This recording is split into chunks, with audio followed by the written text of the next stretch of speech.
Hello, I'm Rose and welcome back to my channel, or welcome to it. Today I'm going to be doing a really long reaction to what is Hinduism.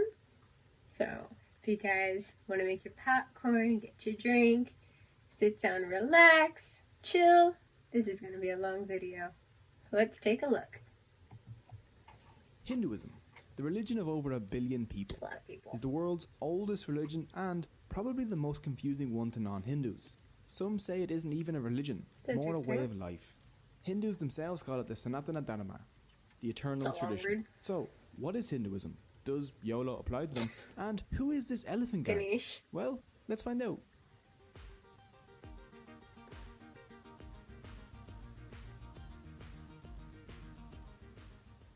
Hinduism is the world's oldest active religion. It's the result of the merging of the ancient Indus Valley civilization and the nomads that came into India around 1500 BC. Some scholars say it could even go back many more thousands of years. Wow, that's old. But we won't delve too deep into dates, because dates in Hinduism are very controversial. But one thing is certain, Hinduism is old, like at least 36 Betty Whites. Hinduism has been around for so long that it and the concept of India itself are inseparable. Hindu and India even come from the same word. Sanskrit was the ancient language of the Hindus, and the Sanskrit name for the Indus River is Sindhu. The ancient Persians who sat across the Indus tended to switch their S's to H's, so Sindhu became Hindu. So the people living across the river became Hindus. The Persians told the Greeks, who dropped that very not Greek-like H, stuck in a very Greek-like E to the end, and boom, India. Hinduism has a long history, but today we'll be focusing on just the core beliefs of Hindus because I don't have the willpower to animate a 3-hour-long video. It's cute. Hindus are a diverse group. Some are strict, dedicating their lives to prayer, while others don't believe in any gods but still follow Hindu philosophy. To make things easier to understand, let's break Hinduism down into 7 core beliefs. So, here's my rap about the 7 Hindu beliefs. You promised you weren't gonna do the rap. Come on, you're better than this, man. Fine. Here's the regular version then. 1. Belief in one universal soul. Hindus believe in a universal soul known as Brahman, a formless, genderless source of all reality. Brahman is the universe and the material that makes up the universe. It's a trippy concept, but think of Brahman as an ocean and everything else as drops propelling out of that ocean. Separate for a time, but still the same thing, if that makes sense. 2. Belief in an immortal individual soul. In Hinduism, souls are known as Atman. Actions of the soul while in a body have effects on that soul's next life. When you die, your soul moves to another new body. This is called transmigration. The kind of body the soul inhabits next is determined by karma. 3. Belief in karma. Karma is action, usually good or bad actions that affect society. That you had in this For life, Hindus, karmic karma actions in the past affect us today, and our actions today affect our soul's future. 4. Belief in MOKSHA. The goal in Hindu life is to somehow get back to Brahman. If a Hindu can do this, they will be freed from the cycle of life and death. This is called MOKSHA. You can achieve MOKSHA by realizing your oneness with Brahman. How you realize this is up to you. For this reason, Hindus pray, lead me from the unreal to the real. 5. Belief in the VEDAS. The VEDAS are Hindu sacred books of knowledge. There are 4 VEDAS. Hindus believe that all 4 were divinely revealed to ancient Hindu sages. We'll take a closer look at the VEDAS in a while. 6. Belief in cyclical time. For Hindus, there are no beginnings or endings. Time is a series of cycles, each cycle containing 4 ages or yugas. There's the Krita, the Treta, the Dwapara, and the Kali. Added together, the 4 yugas total about 4.32 million years. At the end of each cycle, declining human morality leads to the total destruction of reality. Hindus believe that we are in the 4th and final yug, Kali. 7. Belief in Dharma. Dharma is a difficult word to translate to English. Proper behavior is the best that I could come up with. Dharma maintains balance in the universe. As long as everything in the universe, like animals, plants, and humans, follow their Dharma, then everything will be fine. If they break from the Dharma though, things will be super not fine. Each being has its own Dharma. A lion's Dharma is to kill and eat antelope. A king's Dharma is to rule well. A subscriber's Dharma is to smash the like button and ring the notification bell. For humans, their specific Dharma is usually based on their age and their caste. An old priest will have a very different Dharma than a young merchant, for example. So those are the 7 core beliefs of Hinduism. With them, you can understand the Hindu mindset. Unlike Christianity or Islam, Hinduism is a non-profit organization. There is no Jesus or Muhammad for Hindus. There is no Bible, Quran, or Torah. Instead, they have a bunch, and I mean a bunch, of different sacred texts. The 4 Vedas form the basis of the Hindu faith. Interesting. So let's take a look at them. 1. The Rig Veda. The Rig Veda is a collection of songs that praise and discuss ideas like truth, reality, and the universe, along with discussions on war, weddings, and rituals. 2. The Yajur Veda. The Yajur Veda covers stuff such as sacrificial rites and rituals. 3. The Sama Veda. Sama literally means sweet song that destroys sorrow. It is mostly songs dedicated to praising gods. It's different than the rest of the Vedas because it's set to music. 4. The Atharva Veda. The Atharva Veda is my favorite one. Do you want to curse your enemies? Or charm that special someone? These Maybe are learn very to invoke interesting. rain? Or discover herbal medicine along with tips on warfare? Like how to make poison arrows? Well, this Veda has you covered, along with a bunch of other charms and curses. It even has a curse against cursers. Avoid us, O curse, as a burning fire avoids a lake. Strike him here that curses us, as the lightning of heaven the tree. A link to the Atharva Veda is in the description, just in case you need a spell to get a wife or another to banish pigeons from your presence. It's great. I've heard something After the similar to Vedas that. come the Upanishads, which are like a sequel that makes the original make much more sense. They were probably written down between 800 BC and 500 BC, during a time when some Hindus started to question the Vedas. Their ideas became the Upanishads.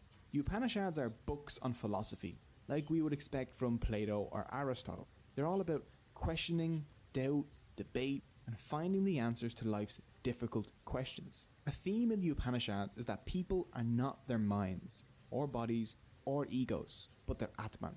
Your soul is you. Everything else is unreal and temporary. After the holy texts like the Vedas and the Upanishads are other less divine but still important texts. These include stuff like the Puranas, the Bhagavad Gita, and the Ramayana and the Mahabharata. The Puranas are like encyclopedias of Hindu beliefs. There are 18 well-known Puranas. The Puranas cover things from yoga, to army organization, to taxation, to the caste system, to hell, gods, and everything in between.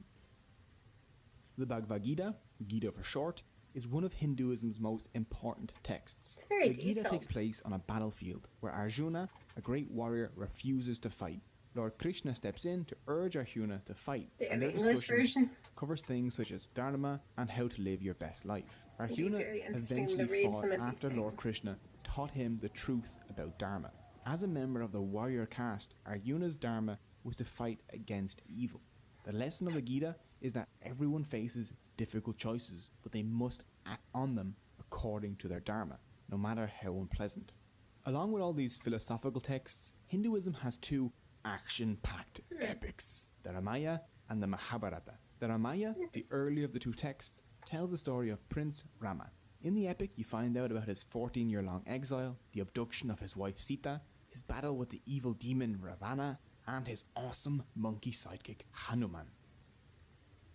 The second epic, the Mahabharata, is the longest poem in the world, 5 times the length of the Bible and 8 times the length of the Iliad and Odyssey combined. It rivals any soap opera you've ever seen when it comes to Oh drama. my goodness.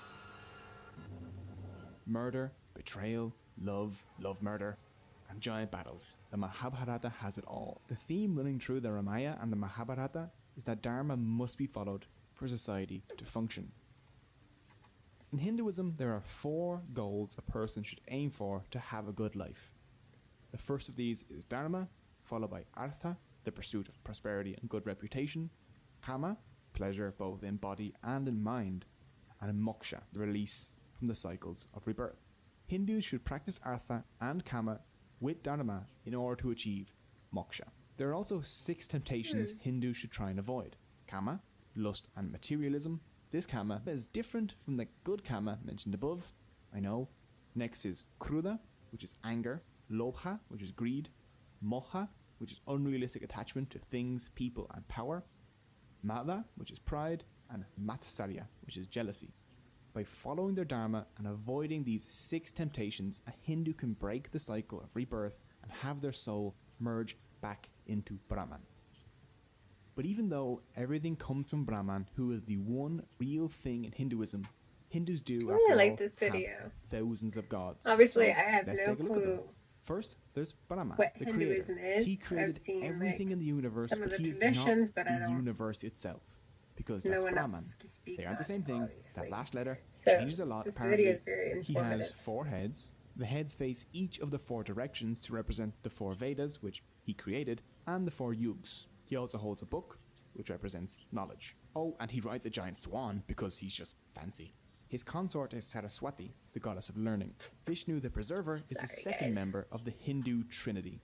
He preserves the world created by Brahma until it is eventually destroyed by Shiva. He holds a discus, which he uses to cut down anyone that tries to mess with his dharma, along with a conch, which symbolizes victory and the 5 elements. Vishnu has many, many avatars, such as Krishna or Rama, who he uses to defend dharma on earth. Oh, and he rides a giant eagle named Garuda. Vishnu has 2 consorts, the goddess Lakshmi and Bhudevi. Bhudevi is the earth goddess and Lakshmi is the goddess of good fortune and wealth.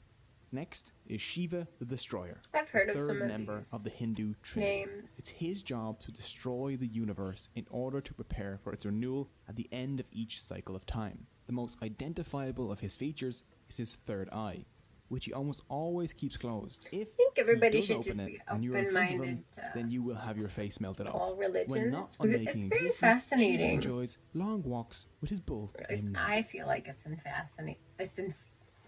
At the end of the Kali Yuga, the 4th age of the world, Shiva will perform a dance that destroys the universe. Which is odd, because people have told me that my dance moves make them wish the world would end. So me and Shiva have quite a lot in common. Parvati and Sati are Shiva's consorts. Shiva also has 2 sons, Ganesha and Murugan. Ganesha is worshipped as the remover of obstacles, and Murugan is the god dance of that war. I did a Ganesha reaction holds a video very to. special place in the heart of Hindus, due to him being the remover of obstacles. The elephant head is the most obvious clue to identifying him. He was actually born with a human head, but after Shiva cut that one off, he kind of had to make do with an elephant one. If you're Christian or Muslim, you're aware that your religion has a bunch of different denominations, like Catholics or Protestants, Sunni and Shia. Hinduism has these 2. Hindus developed 4 major denominations, some of which have their own subdivisions. Enlighten me, The Vaishnavas primarily worship Vishnu, and Shaivas primarily worship Shiva and his sons. Smartas follow sacred texts like the Puranas, the Ramayana and the Mahabharata, rather than the Vedas. They worship 5 gods and goddesses, Ganesha, Durga, Surya, Shiva, and a preferred avatar of Vishnu. Finally, Shaktas worship the goddess Devi. Shaktas see Devi as the ultimate and eternal reality, like a feminine Brahman. Even though there are all these variations and more, the core beliefs of Hindus remain mostly the same. Hindus believe that Dharma keeps the balance in the universe. If the scales between good and evil start tipping towards evil, then something needs to intervene to fix the universe's Dharma. This divine intervention is known as an avatar. The literal meaning of the word avatar is descent.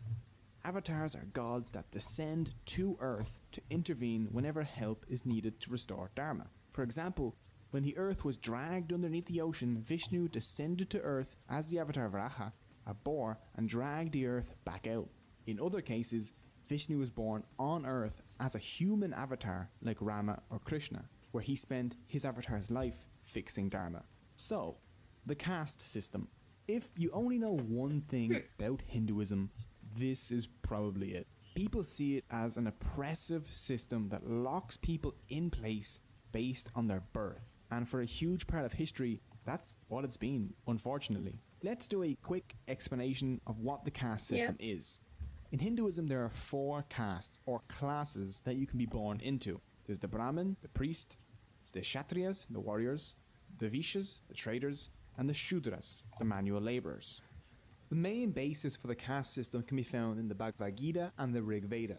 Krishna says in the Gita, "I have created a 4-fold system in order to distinguish among one's qualities and functions." The Rig Veda also refers to the 4 castes. It says humans were created from parts of the god Purusha, the Brahmin from his face, the Kshatriya from his arms, the Vaishya his thighs, and the Shudra his feet.